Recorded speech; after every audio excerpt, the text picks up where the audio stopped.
30 seats are going to polls in the second phase in West Bengal, but all eyes, of course, on Nandigram. It is the most anticipated election that you could have imagined in recent times, and I'm going to tell you why.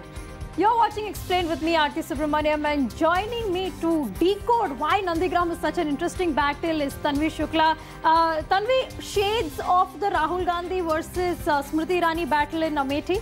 Well, in terms of, yes, being one of the most watched out for elections, yes. In terms of the high stakes involved, yes. Of course, one could argue who's Rahul or who's Smriti. And the fact that in this case, Subhendu Adhikari, the challenger, is a former aide of Mamata Banerjee. And that's, for me, it also makes it even more exciting for that reason, Aarti, that up until a few months ago, they were both on the same side.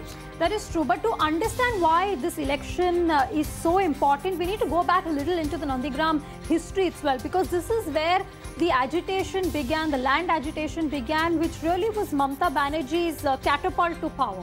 Oh, yes, absolutely. So, for those who may not remember, around 2006-2007, there were two areas, Aarti, in West Bengal, Singur and Nandigram, in this region that became really the epicenters of massive protests that began with farmers and opposition leaders, largely against the then left government's attempts to industrialize the zone and acquire the land that belonged to the locals, to the farmers, for that industrialization. Singur, of course, everybody knows, it became so problematic that Tatas had to withdraw their Tata Nano project from there and move it to Gujarat. Similarly, Nandigram, and it actually got violent at one point of time, Aarti.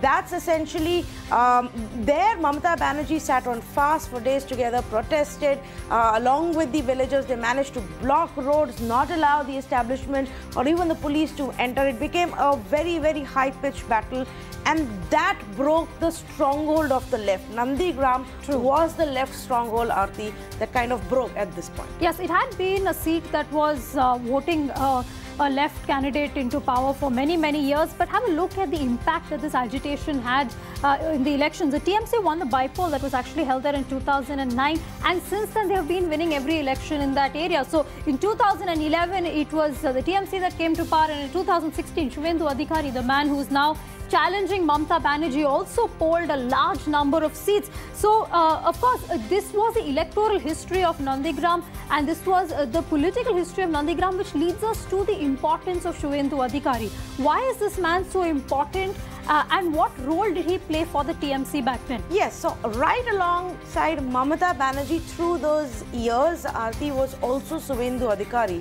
He was essentially also the leader of the Nandigram agitation, and TMC's faced Mamata's aid for this area, which is why he wields a lot of influence here. In fact, many say that after the agitation and after that, Mamata gaining the results, winning elections, but that she never really went back to Nandigram to meet the people, and it was always Subhendu Adhikari who was her man in charge over there. True, he is the local strongman, and his family also influences large parts of that area in their home district and 2-3 other districts in the Jungle Mahal area. So not just Subhendu, in fact, his family also plays a huge role in this area. Which brings us to why did Mamata Banerjee choose this seat? Now, she's a sitting MLA from Bhawanipur, but she's chosen this time to actually switch sides. And there are two sides to this, right? Some people say that this has been a real masterstroke. The others say it's signs of nervousness because she's not really sure whether she can actually win in Bhawanipur. Yes, so, Aarti, let's begin with why it could be a sign of nervousness. The fact is the performance that you see in Bhawanipur, the fact that there in the last few rounds of elections, the margin of victory has constantly reduced for Mamata Banerjee and the TMC. So there the BJP has grown in the last few elections, and Mamata Banerjee has been at the losing end.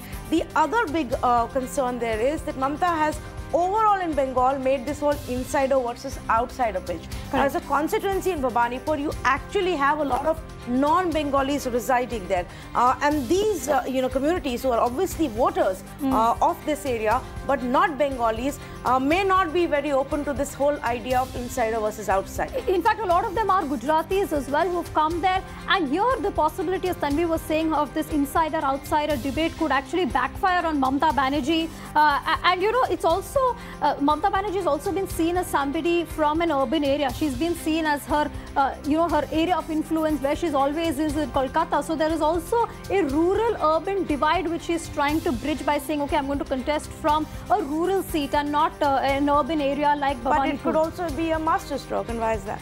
Well, first of all, remember, Mamata Banerjee has been at the forefront of not just the farmers' agitation in 2007 in Nandigram, but also in this recent farmers' agitation. She's been seen, she's been heard. So it's something that she wants to really, put forward, project herself as this anti, this pro-farmer image that she has. She wants to do that. Also the optics of it, right? She's contesting only one seat.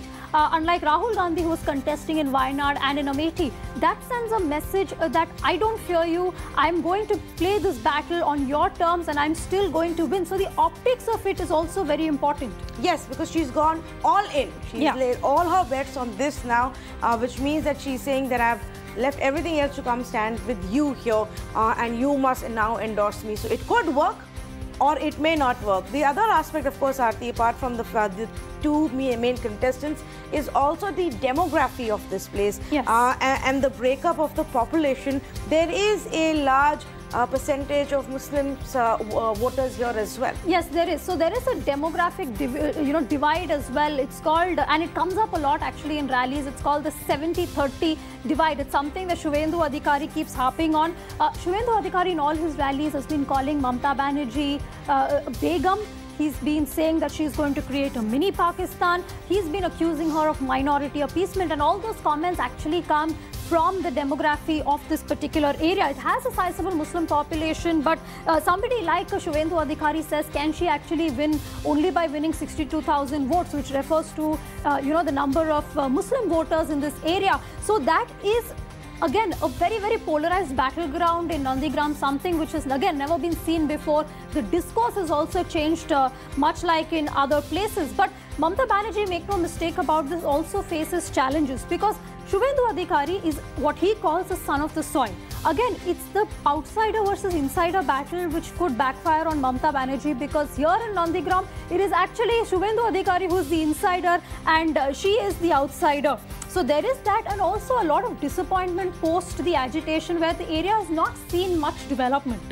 Yes, and a lot of conversation that even our reporters have had on ground. People say, well, it doesn't really matter if it is this one or that one, unless there is actually any significant change for us, any significant development. And it really ties back to what we started off by saying, that Nandigram was one of those places where the left actually decided to start off their industrialization or give that push, because it is one of those extremely backward, farmland kind of a zone which needs some kind of development. It didn't happen then, and since then, max that has happened is some of the land has been returned to the farmers, but actual development work hasn't happened, and many actually feel that TMC seems to have forgotten them since the agitation. Yes, of course, that is a charge that she has been facing, and in light of all these challenges, Mamata has her own counter strategy, and one thing of that is to be putting forth her Hindu identity. This is not something that Mamata Banerjee does very often. You will not hear her say, as she has in a number of rallies, saying, I am a Hindu, don't teach me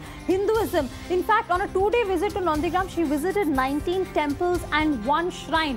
Something that, the BJP, even the Congress seized on and said, look, it's actually very unlike Mamata to be doing this, but she's been forced to do it. Yes, and, from somebody who got extremely irritated and with Jai Shri Ram slogans, and every time there was sloganeering till last year, until 2019, she would get really upset.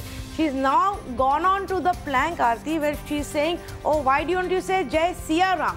Why are you skipping, Sita and only talking about Ram because you are anti-women? So she's now at least come on the same turf, because she recognizes that the majority population here will also be important. She cannot afford to really, offend them or keep them at bay and allow BJP to take it all. That is true. And also remember, she has been campaigning on a wheelchair. She has been hamstrung by her injury, and that's something perhaps she's also looking forward to, blunting the opposition by playing on that emotional card. The other emotional card, of course, is her saying that I can forget my name, but I can't forget Nandigram, because this is like Bhawanipur and Nandigram are like two sisters for me. So she's playing on that emotional card as well. Yes, and that is why it's become such an exciting battle.